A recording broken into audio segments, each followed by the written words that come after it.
बिस्मिल्लाहिर्रहमानिर्रहीम अस्सलाम वालेकुम डियर व्यूवर्स। आज के इस लेक्चर में हम बात करेंगे कार्बन फुटप्रिंट्स के हवाले से। आपने अक्सर सुना होगा जब हम क्लाइमेट चेंज की बात करते हैं तो क्लाइमेट चेंज का एक मेजर जो कंट्रीब्यूटर है या कल्प्रिट है उसको हम कार्बन कहते हैं। ठीक है, तो यूजुअली ये टर्म जब हम क्लाइमेट चेंज के हवाले से बात करते हैं तो यूज़ कर रहे होते हैं कार्बन फुटप्रिंट। तो आज के इस लेक्चर में हम आपको बताएंगे कार्बन फुटप्रिंट बेसिकली है क्या है, इसका कंसेप्ट क्या है।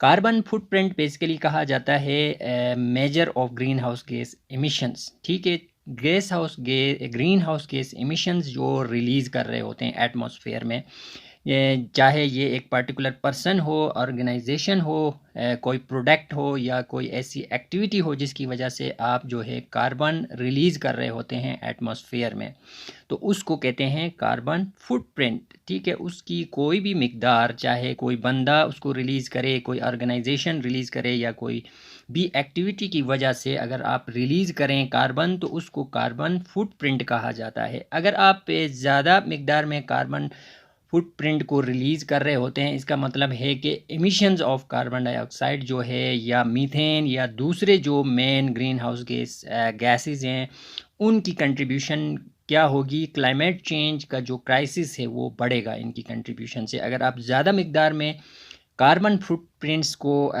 जो है रिलीज़ कर रहे हैं तो इसका मतलब है आप ज़्यादा कंट्रीब्यूट कर रहे हैं क्लाइमेट चेंज के हवाले से, या जो क्लाइमेट क्राइसिस है उसमें आपका कंट्रीब्यूशन ज़्यादा होगा।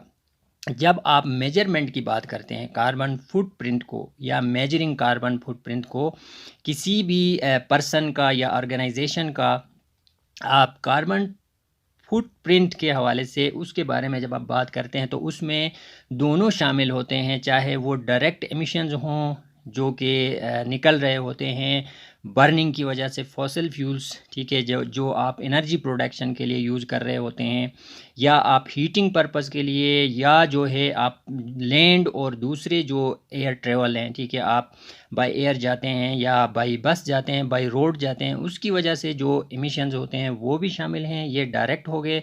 और इनडायरेक्ट एमिशन जो कि रिज़ल्ट होते हैं या जो कि वक़ूअ पज़ीर होते हैं, निकलते हैं from the production and disposal of all food. ठीक है, तमाम जो फूड आप डिस्पोज कर रहे होते हैं, वेदर उसमें आप मैन्युफैक्चर्ड गुड्स हों, ठीक है, जिसमें तमाम सर्विसेज जो कि आप कंज्यूम कर रहे होते हैं। ठीक है, उसके बाद तीसरा पॉइंट यहाँ पे है कि आप कार्बन फुटप्रिंट को कैसे कम करें। ठीक है, आप कैसे रिड्यूस करें, कौन सी ऐसी प्रैक्टिसेस हैं जिसको आप अडॉप्ट करें जिससे आप कार्बन की मिकदार या कंसंट्रेशन कम से कम हो, ताकि आप क्लाइमेट चेंज में, क्लाइमेट क्राइसिस में कम से कम कंट्रीब्यूट करें।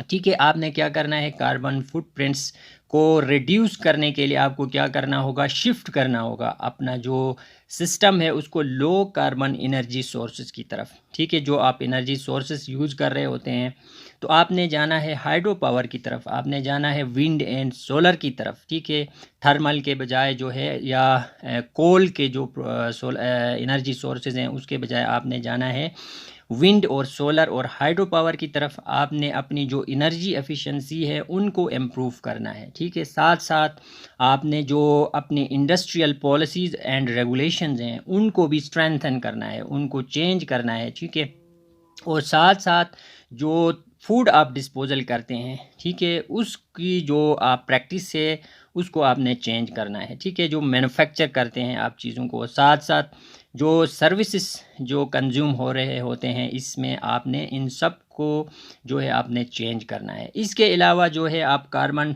फुटप्रिंट को कम से कम कर सकते हैं, आपने सोलर की तरफ जाना है या विंड एनर्जी की तरफ जाना है। ठीक है, आपने एनर्जी एफिशिएंसी, उसके बाद आपने जो है क्या करना है, जो परचेजिंग और ट्रेवल हैबिट्स हैं उसको आपने चेंज करना है। आपने 3 R's की तरफ जाना है, रिड्यूस, रीयूज़ और रिसाइकल की तरफ जाना है आपने।